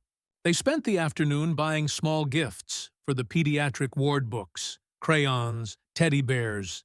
The nurses were astonished when the billionaire and two little girls appeared with armfuls of kindness. But for Richard, it was more than charity. It was redemption made tangible. On their way out, A nurse handed Anna a small envelope. "Your mother left this here," she said. "We never knew who to give it to." The envelope was old, the edges yellowed. Anna turned it over, frowning. "It has my name on it." She held it up for him to see. It says, "For Anna and Mia, when you find your way home." Back in the car, Richard carefully opened it for them. Inside was a short letter written in Angela's shaky handwriting. "My sweet girls," it began. "If you're reading this, you found the light I always told you about. Mr. and Mrs. Collins were that light. Don't ever forget that love doesn't stop when people die. It just changes shape. Promise me you'll help others find it, too." Anna wiped her eyes. "She knew we'd find you." Richard's throat tightened. I think she did. That night, after tucking them into bed, he sat alone in the study, the letter in his hands, the brown notebook beside it. The fire crackled softly. He thought about the path that had brought them here, Grace's secret generosity, Angela's trust, Davidson's greed, and the fragile threads of fate that had woven two children into his life. Maybe this was the real inheritance Grace had left him. Not money, not reputation, but purpose. He took out his phone and began drafting a new mission statement for the foundation: to protect the forgotten, to serve without expectation, to build light where the world sees shadow. When he finished, he whispered, "That's for you, Grace, and for her." Then, for the first time in years, he didn't feel like a man haunted by loss. He felt like a man finally beginning again. The following week brought a rare calm. The Foundation's relaunch had drawn cautious praise in the media. And for once, Richard's name appeared beside words like redemption and hope instead of scandal. But behind the headlines, something deeper was happening inside him. Each morning, as sunlight crept through the tall windows of the estate, he felt a sense of purpose that had eluded him since Grace's death. The house itself seemed to breathe again. The girls' laughter had filled its empty halls with a music that no fortune could buy. Mrs. Turner had even started baking again, her famous peon pie scent drifting through every room. It was as if the ghosts of the past had learned to smile. On Friday morning, Anna came running into his study, holding a sheet of paper. "Uncle Richard, look, we drew something for you." He turned from his computer. On the page was a crayon sketch of 3 stick figures. A tall man in a blue suit, 2 little girls in dresses, and above them 2 angels, one dark-haired, one with golden wings. Across the top, written in crooked letters, were the words, "Our family forever." He couldn't speak for a moment. "It's beautiful," he finally said, voice soft. "Is that Mrs. Collins up there?" Anna nodded. "And, Mommy, they're watching us," Mia added solemnly. "They said we're doing good work," he smiled faintly. "Then we'll keep doing it." That afternoon, he took the girls to the city to meet the first group of families who would benefit from the revived Grace Outreach Foundation. The small community center smelled of coffee and fresh paint. Volunteers in blue shirts worked quietly, setting up tables and welcoming mothers, children, and elderly couples who had lost homes or jobs. A woman in her 60s approached Richard, shaking his hand. "I knew your wife," she said. "She helped me pay for my daughter's surgery." "I never got to thank her." Richard swallowed hard. "She'd say you just owe it to someone else now." The woman smiled. "That sounds like her." For the next few hours, he watched the girls hand out bags of food and small toys, moving among the families with bright energy. They looked so at home there, unafraid, kind, whole. It was as if their innocence filled every crack Grace had left behind. When the event ended, Anna tugged at his sleeve. "Uncle Richard, can we do this every week?" He laughed softly. "Every week might be hard, but how about every month?" "Deal," she said, grinning. On the drive home, the city lights shimmered through the windows. Mia fell asleep holding her stuffed dog, while Anna watched Theskyline fade into the distance. "Do you miss her?" Anna asked quietly. "Every day," he said. "But I think she's happy now." Anna nodded, thoughtful. Mom used to say that love is like a candle. It doesn't disappear when you share it. It just makes more light. Richard smiled faintly. Then she was wiser than most adults I know. When they arrived home, a car was waiting in the driveway. Detective Hayes stepped out, her expression unreadable. "Sorry to show up unannounced," she said. "I thought you'd want to hear this in person." Richard's pulse quickened. "What is it?" Hayes opened a folder. The investigation into Davidson's network turned up one final piece. "There was another transfer, one you didn't authorize." He frowned. "How recent?" "3 weeks ago," she said. "After Davidson's arrest. It came from one of the accounts your wife created, but was triggered automatically. The funds, about $2 million, were wired to a community hospital in Detroit under the name Angela Bennett Memorial Fund." Richard blinked. "Grace set that up." "We believe so. It was scheduled before her death. She must have arranged a timed transfer through her legal trust. No one touched it until now." He felt a chill. Grace, even after death, was still moving the world toward light. Hayes smiled faintly. "She really did think of everything, didn't she?" Richard nodded, emotion thick in his throat. "She always did." As she left, the girls ran out to meet him at the door. Anna held a small pink envelope in her hand. Mrs. Turner said, "This came in the mail for you." He opened it carefully. Inside was a simple card with no return address. Only one sentence written in familiar handwriting. "The work isn't finished yet, my love." He sat down slowly, his fingers trembling. "Grace's handwriting." Mia climbed onto his knee, peering at the card. "Is it from Mrs. Collins?" "Yes," he said quietly. "It's from her." Anna looked up, her eyes wide. "What does it mean?" He smiled faintly. "It means we still have more good to do." That night, the house glowed softly in the warm light of the fire. The girls were asleep, their new drawings pinned proudly to the wall. On the mantel sat 2 candles, one for Grace, one for Angela, burning side by side. Richard watched the flames dance and thought about the card, the message, the mystery of how Grace's love kept reaching across time and death to guide him. He didn't question it anymore. He had learned that faith didn't always come from religion. It came from the small, stubborn belief that kindness mattered. He whispered toward the flickering light. "You were right, Grace. The work isn't finished. But I'll see it through." Outside, the wind stirred gently through the trees, and somewhere deep in the quiet of the house, it almost sounded like her laughter again. The next morning began with sunlight streaming through the kitchen windows, glinting off the copper pans and the crystal vase that held fresh Lily Grace's favorite. The house smelled of pancakes and maple syrup, and for the first time in years, Richard felt a calm that bordered on contentment. Anna and Mia sat at the breakfast table, whispering to each other as they drew hearts on napkins with colored pencils. Mrs. Turner moved about the kitchen, humming softly, flipping pancakes with the ease of a woman who had served generations of the Collins family. "Uncle Richard," Anna said, looking up from her napkin. "Can we make more drawings for the hospital kids?" He smiled. "Of course. We can bring them when we go next week." Mia, chewing on her pancake, looked thoughtful. "Can we make some for Mommy too and Mrs. Collins?" Richard's chest tightened. "You can," he said softly. "Maybe we can take them to the garden later, to the memorial." The girls nodded solemnly. For them, remembering wasn't sadness. It was an act of love. After breakfast, he drove them to Grace's memorial garden behind the estate. Autumn had begun to show its colors, gold, rust, and crimson, weaving together in the quiet air. The marble bench Grace had designed before her death stood beneath the willow tree.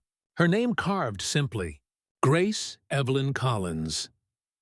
Light never fades. The girls placed their drawings at the base of the stone. One had hearts. The other had 2 stick figures holding hands under a rainbow. Mia whispered, "Hi, Mrs. Collins.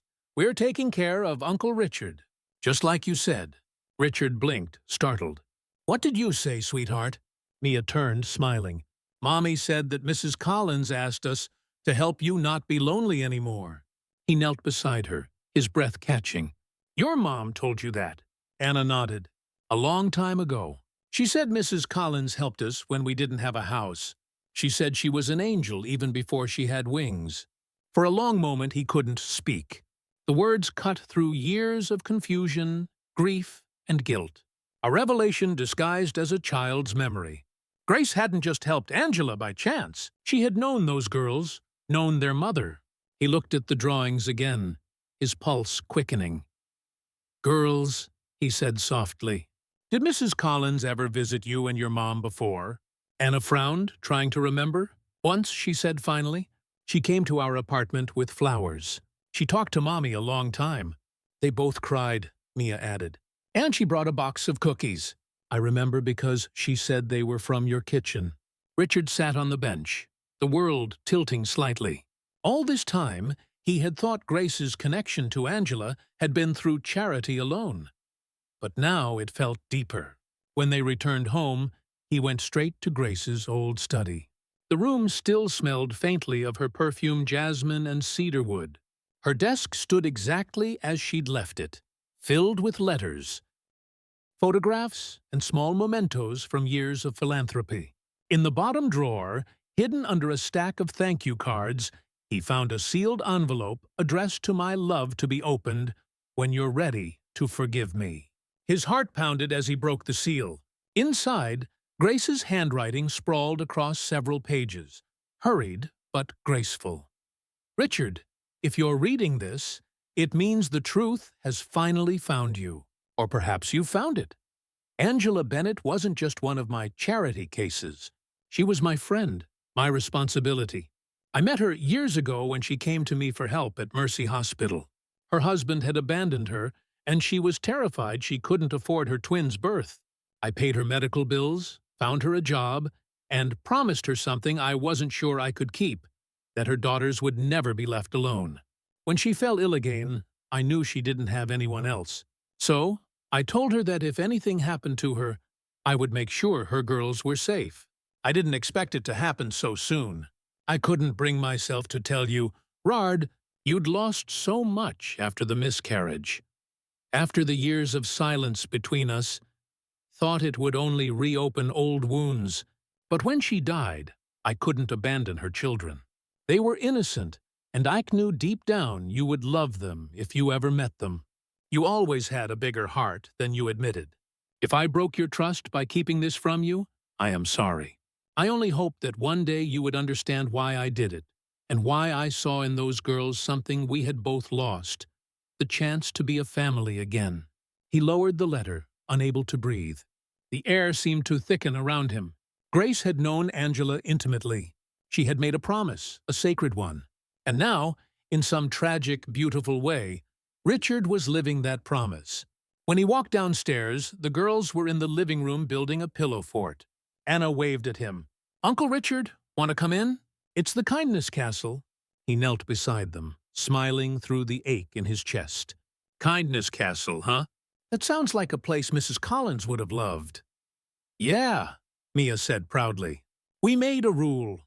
No one inside can be sad for more than 5 minutes." He chuckled softly. "That's a very good rule. Do you want to stay for a while?" Anna asked.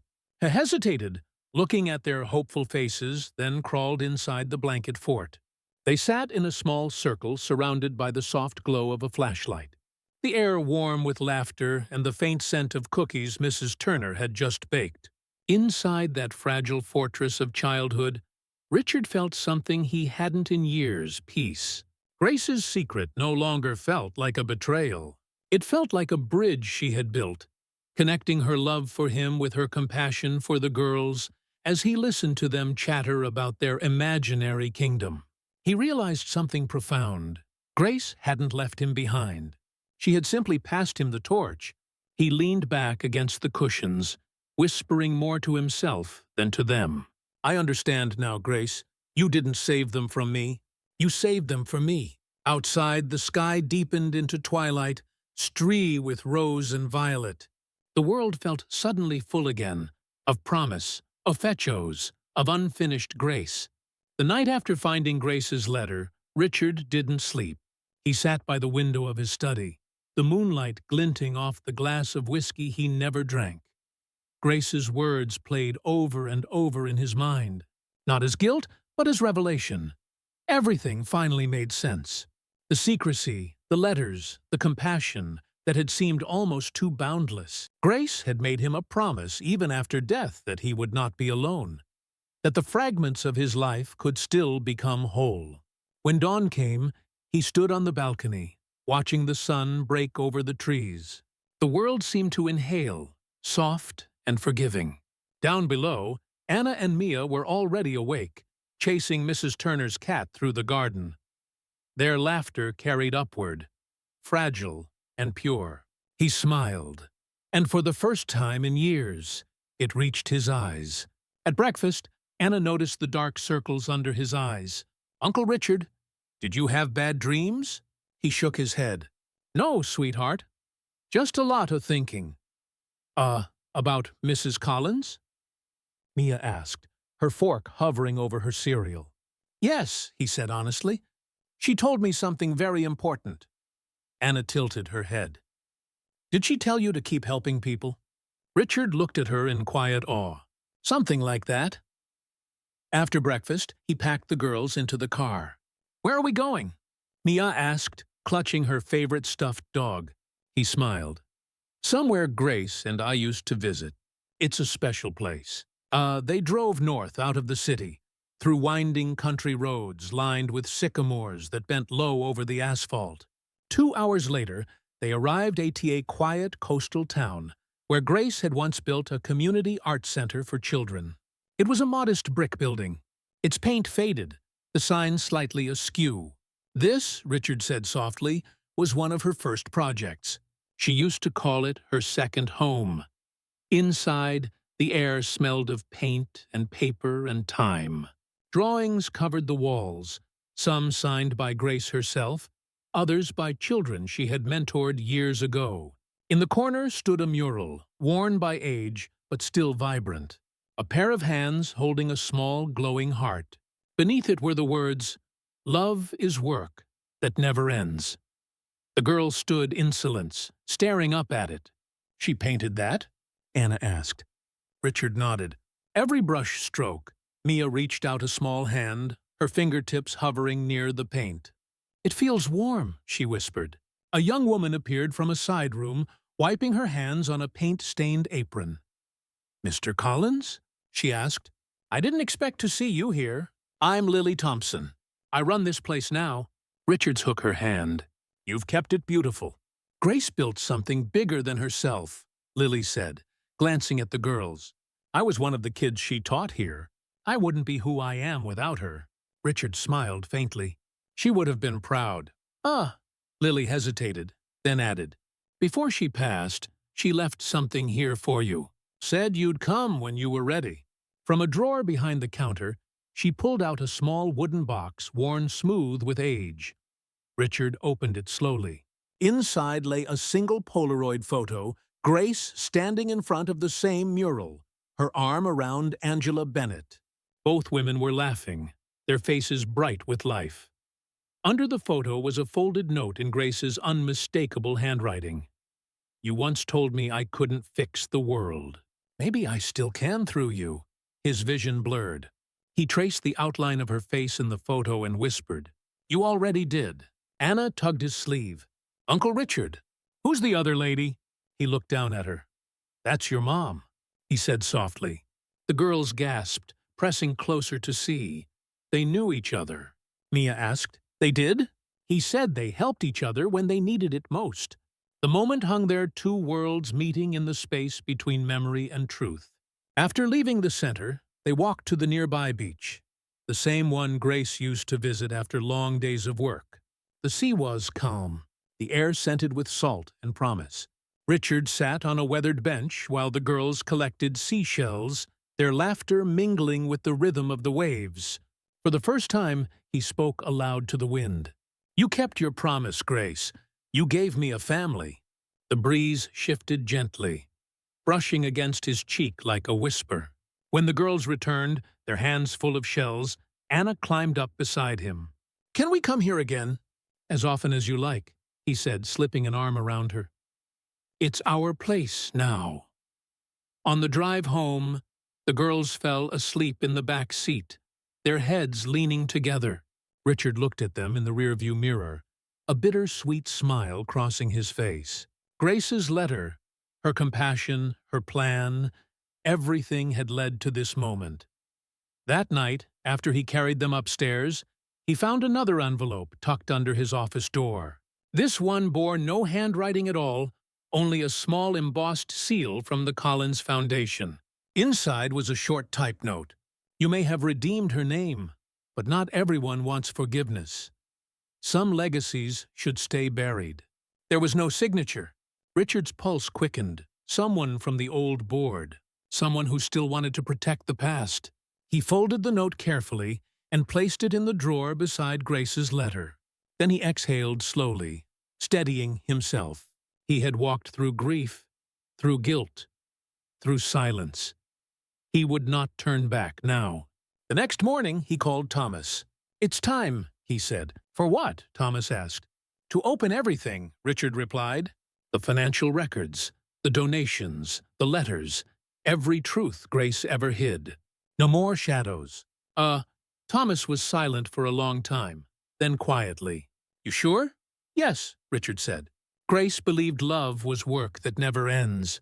Well, so is justice." Outside, the first light of morning broke over the estate. It fell in the portrait of Grace in the hall, illuminating her eyes, and for an instant they seemed to shine. The next week arrived with the crisp bite of November. The air around the Collins estate was sharp and clean, the trees almost bare, their branches bending in the cold. It was the kind of weather Grace used to love. She'd say it made the world honest, stripping away everything but what was real. Richard felt that truth more than ever.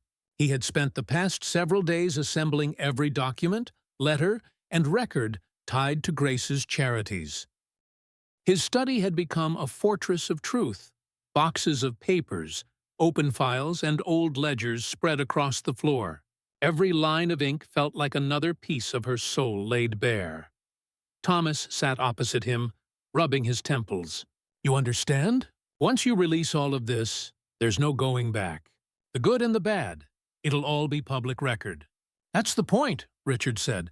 Grace believed transparency was the only kind of justice worth fighting for. Thomas sighed. "You sound like her. I hope so." At that moment, Mrs. Turner knocked on the door. "Sir, there's a visitor for you. A young woman says her name's Danielle Bennett." Richard's breath caught. "Bennett?" Thomas frowned. "Angela's relative." "I don't know." He stood and adjusted his tie.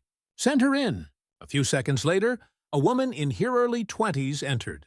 She had the same dark eyes as Angela, though hers carried the kind of resilience born from surviving too much too young. "Mr. Collins," she said quietly, "I'm Danielle. Angela was my older sister." Richard's chest tightened. "I didn't know she had family." "We lost touch years ago," she said, glancing around the room. "I heard about her passing from the hospital only recently. They said you'd taken in her daughters." "Yes," he said softly. "Anna and Mia are here. They're safe." Danielle's expression softened. "Thank you. My sister used to write to me sometimes about a woman named Grace who helped her. I wanted to meet the man who's keeping that promise alive." Richard gestured to a chair. "Please sit. I've just been going through some of Grace's records. I'm trying to make sense of how deep all this went." Danielle hesitated. Then Saturday, her gaze landed on a photograph of Grace and Angela at the Art Center. She reached out, fingertips brushing the frame. "That's her. I've never seen this picture before." "She and Grace were close," Richard said. "Closer than I realized." For a while they sat in silence, the fire crackling softly. Then Danielle spoke again, voice trembling. "There's something you should know. Before Angela died, she sent me a voicemail. I didn't understand it then, but after everything I've read about your wife, I think she was trying to warn someone." She pulled out her phone, scrolling through old messages until she found one dated just days before Angela's death. The voice that filled the room was faint. "Strained Angela's Danny. They want me to sign again. Said, it's for the trust, for the girl's future. I don't think it's Grace. Please, if anything happens, find Richard Collins. Tell him it wasn't her fault. The recording ended. The silence that followed felt heavy enough to bend time. Richard's hands curled into fists. She knew Davidson was forcing her, and she tried to protect Grace's name. Even then, Danielle nodded. She trusted Grace more than anyone, said she was the only person who ever saw her as more than a problem to fix. Richard exhaled slowly, emotion thick in his voice. Grace saw the world that way. She didn't divide people into worthy or unworthy, just hurting and not hurting. Danielle smiled faintly. Sounds like her. Before she left, he brought Anna and Mia downstairs to meet her. The girls approached cautiously, their matching eyes widening. Hi, Danielle said gently. I'm your Aunt Danny. Anna blinked. You look like Mommy. I know, Danielle said, her voice breaking. Don't it sound? And you look like her too. Dot. Mia ran forward and hugged her without hesitation. Danielle knelt, tears spilling down her cheeks as she held them both. She'd be so proud of you, she whispered. Both of you. Richard watched, his throat tightening. It was as if Grace and Angela had conspired from beyond the grave to piece together every shattered corner of his world that night. After Danielle left, he stood by the fireplace holding Grace's final letter. He whispered to the portrait above the mantel, You were right, Grace. Kindness doesn't die. It just changes hands. The next day, he called a press conference not for scandal, but for redemption. Standing before a crowd of reporters, he spoke clearly without notes. My wife's legacy has been tangled in secrecy and lies. But today, that ends. The Grace Outreach Foundation will release every financial record, every communication, and every beneficiary list. The truth will belong to the public because real charity has nothing to hide. Cameras flashed, microphones pressed forward. One reporter called out, Mr. Collins, why take such a personal risk? Richard smiled faintly. Because my wife taught me that love isn't safe. It's brave. The room fell quiet. For once, there were no hostile questions, just silence, the kind that follows a truth too big to argue with. That night, as he tucked the girls into bed, Anne asked, Uncle Richard, are you happy now? He thought for a moment. I think I'm finally getting there. Mia yawned. Then Mommy and Mrs. Collins can rest, too. He smiled softly, brushing their hair. I think they already are. Later, when the house was still, Richard stepped onto the balcony again. The wind carried the faint scent of the sea, though they were miles from the coast. The stars hung low, bright and tender. He closed his eyes and whispered, Thank you, Grace, for everything you left behind and everything you led me to. From the garden below, the wind stirred through the willow tree. For a fleeting moment, it almost sounded like a woman's laughter, light, distant, and full of peace. The Collins estate glowed with the soft light of evening, golden lamps flickering against the dark windows. For the first time in years, it no longer felt like a mausoleum of memories. It felt alive. The air was filled with the scent of baked apples and cinnamon. The girls' laughter drifted from the living room as Mrs. Turner taught them an old lullaby she claimed every Southern child should know. Richard stood at his study window, phone pressed to his ear. On the other end, Thomas's voice carried a note of wonder he rarely heard. Richard, it's done. The Foundation's website is live. Every record's public, and the response. He paused, almost in disbelief.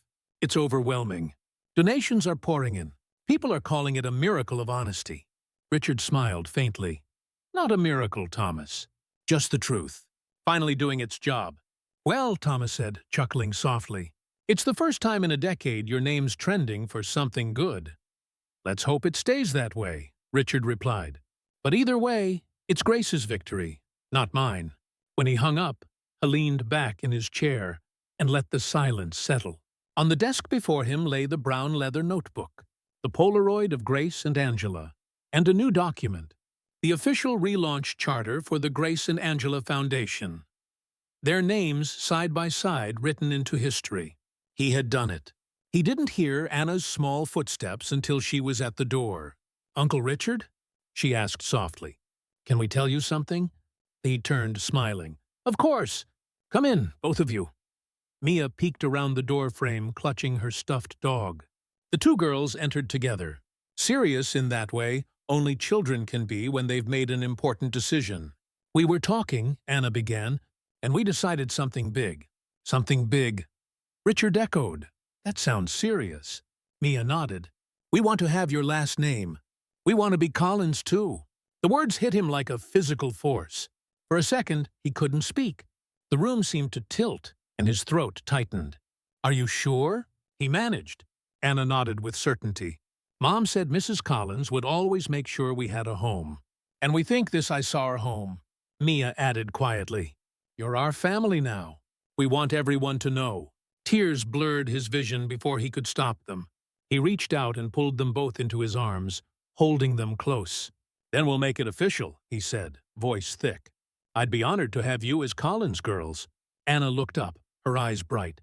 "Does that mean you're our dad now?" He smiled. The kind of smile that hurt and healed all at once. "If you'll have me." "Yes," Maya giggled. "Then we have pancakes forever." He laughed, the sound breaking through years of sorrow like sunlight through clouds. "Yes, sweetheart. Pancakes forever."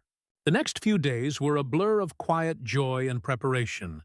The adoption process was surprisingly smooth. The courts were quick to approve.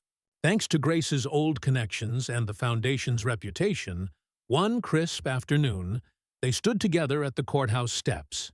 The girls wore matching coats, red scarves fluttering in the wind. Richard held their hands as the judge signed the final papers. "Congratulations, Mr. Collins," the judge said, smiling warmly. "You now have 2 daughters," Anna beamed. "We already knew that." Outside, photographers waited, but Richard didn't care this time.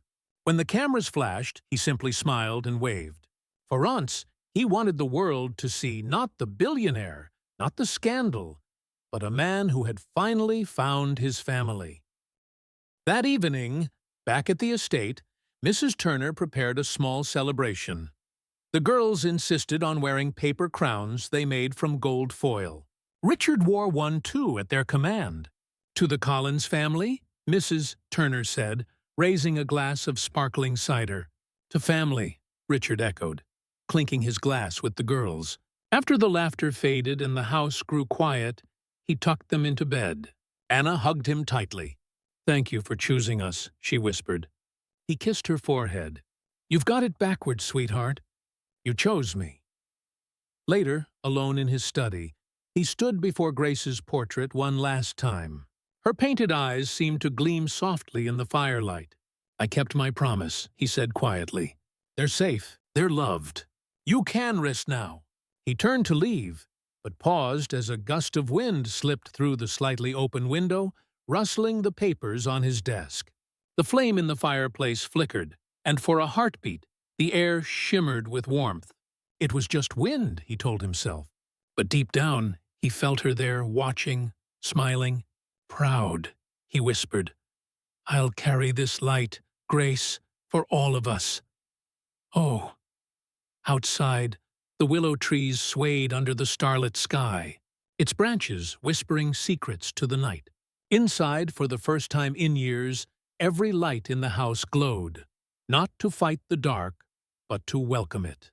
And somewhere, perhaps beyond the veil of time, Grace and Angela were smiling 2 women whose love had saved a man, and through him, countless others. Winter crept quietly over the Collins estate. The air grew sharp, and the trees along the driveway stood bare against the silver-gray sky. Snow came early that year, dusting the world in white. For Richard, it was the first winter in a long time that didn't feel empty. The house glowed from within, warm, alive, full of laughter. The girls had decorated every corner with garlands and paper stars, insisting that Mrs. Collins would want it to sparkle.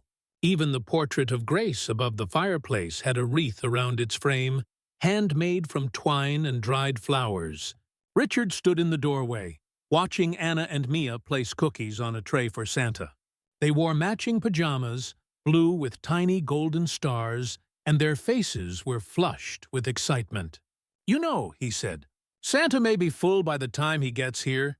Anna grinned. "Then we'll leave some for Mrs. Collins and Mommy, too. Angels get cookies, right?" Richard smiled softly. "I think they'd like that." Mia carefully arranged 2 cookies on a separate plate and placed it beside the fireplace. "This one's for them, because they're the reason we have a family now." The simple innocence of her words pierced him deeper than anything else could have. He bent down and hugged them both. "You're right," he whispered. "They're the reason for everything." Later, after the girls were asleep, Richard sat by the fire with Mrs. Turner, sipping tea. Snow whispered against the windows. "They're good children," she said quietly.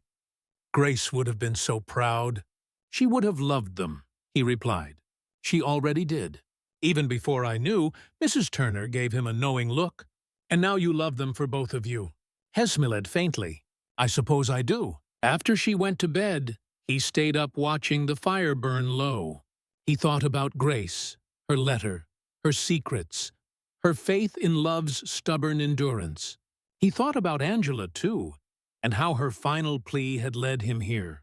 Somehow, their stories had intertwined so tightly that he could no longer separate them. Grace had promised those girls a family. Angela had trusted her with that promise. And now, through him, they both lived on. The next morning, the house woke to the hush of snow and the laughter of 2 little girls discovering footprints by the tree. "Santa came!" Mia shouted. Richard blinked sleep from his eyes and followed them downstairs. Wrapped gifts were stacked beneath the glowing tree. But on the very top branch, nestled among the lights, was something new. A single silver ornament shaped like a heart, engraved with 2 names, Grace and Angela. He frowned slightly. "I didn't put that there," Anna gasped. "Then it must be from them?" He turned the ornament in his hand.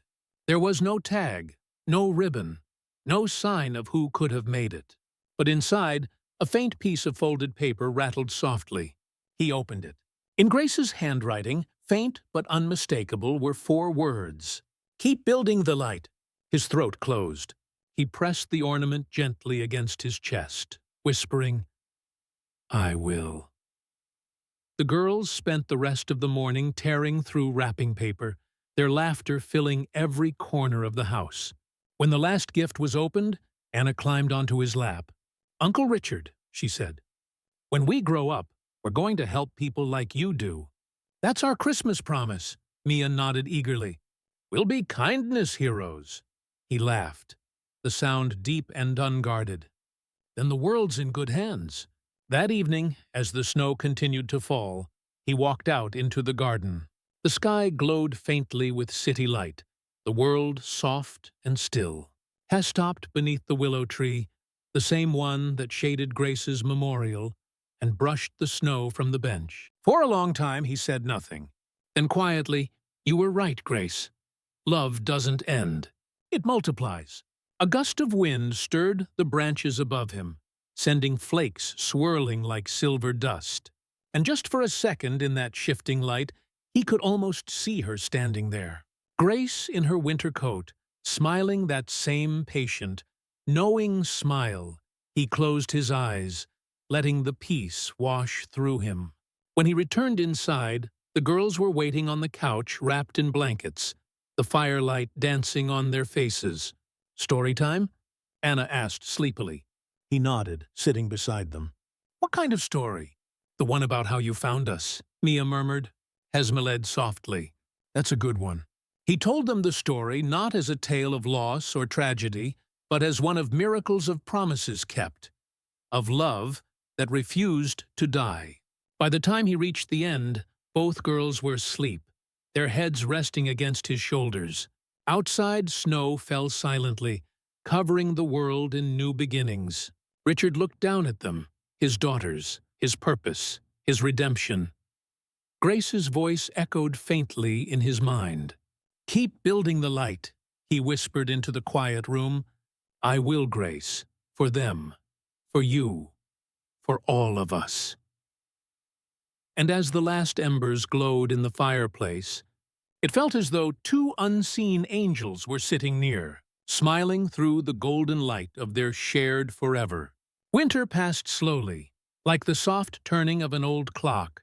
By the time the first blush of spring touched the garden, the estate was alive again, not just with color, but with laughter, music, and something Richard hadn't heard in years: hope. The foundation had grown beyond anything he imagined. News outlets no longer called it a billionaire's redemption project. Instead, they called it the House of Grace. Families were finding shelter. Children were returning to school. And hospitals, once on the edge of closure, now thrived under its quiet funding. And every wall of the main office bore the same inscription Grace had painted long ago: "Love is work that never ends."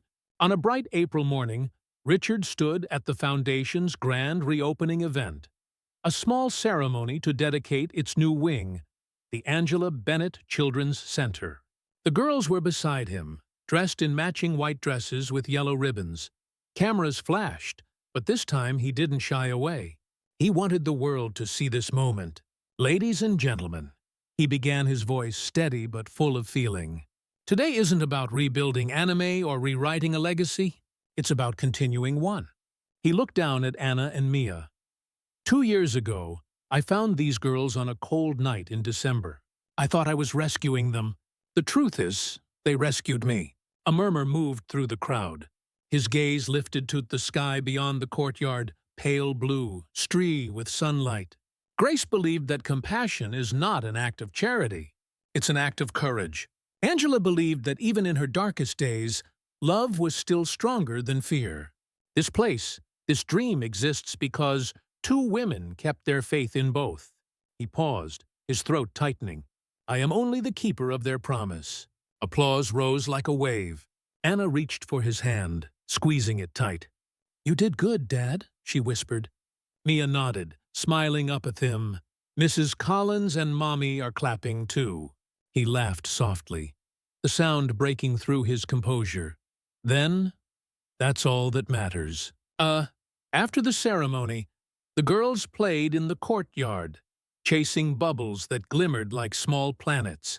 In the Sunday, Danielle Bennett, now their aunt and frequent visitor, sat nearby watching them with pride. "They're happy," she said. "You've done something beautiful here, Richard." "I just followed Grace's map," he said. "She built the path long before I saw it." Danielle smiled. "And you walked it." "That counts, May." As the afternoon faded into a gentle dusk, Richard wandered alone into the new wing. The walls were lined with photographs. Grace laughing with children, Angela smiling in the hospital garden, and a newer photo, Richard, Anna, and Mia holding shovels at the groundbreaking.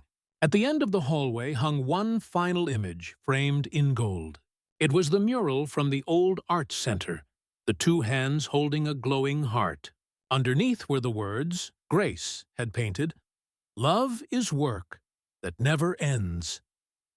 He stood before it for a long moment, his reflection blending with the image. Then he whispered, "We've finished your work, Grace, and we'll keep it going." Outside, the girls' voices floated through the open windows. They were playing in the fountain, splashing and shrieking with joy. He stepped out into the golden twilight, rolling up his sleeves, and joined them. The cold water hit his hands, and he laughed a full, unguarded laugh that felt like a new beginning. "Mrs." Turner appeared at the door, smiling softly. "You look younger, Mr. Collins." "Maybe I finally am," he said. That night, after everyone had gone to bed, Richard sat by the window of his study. The brown leather notebook opened before him one last time. He wrote a final entry beneath Grace's handwriting. "We did it. The girls are safe. The foundation lives. Your promise is fulfilled. But I've learned something you already knew. Love doesn't end with loss. It begins again in those who carry it forward." Thank you, Grace. Thank you, Angela, for saving all of us. He closed the notebook and set it gently on the desk. Then he looked toward Grace's portrait, her painted eyes warm in the lamplight. "Rest easy, my love," he whispered. "Your light will never go out." Outside, the willow tree swayed in the evening breeze, its branches shimmering under the moon. Somewhere within that quiet night, a soft voice seemed to answer, not in words, but in peace. The next morning, the girls burst into his room, laughing breathless. "Dad, it's Saturday, Pancakes Day." He rose, smiling. "Then what are we waiting for?" As he followed them down the stairs, sunlight poured through the windows, filling the house with warmth. In that light, bright, tender, endless, Richard Collins finally understood what Grace had meant all along. That love isn't a moment. It's a mission, and this at last was his forever. The story of Richard Collins teaches us that redemption is never about wealth or reputation, and it's about courage, compassion, and the willingness to face the truth. Through the innocence of two orphaned girls, a man who had lost everything rediscovered what it meant to love and to belong. It reminds us that kindness can rebuild what betrayal destroys, and that real legacy lies not in fortune or power, but in the lives we choose to protect. Love, as Grace believed, is work that never ends, and in continuing that work, we become the best versions of ourselves.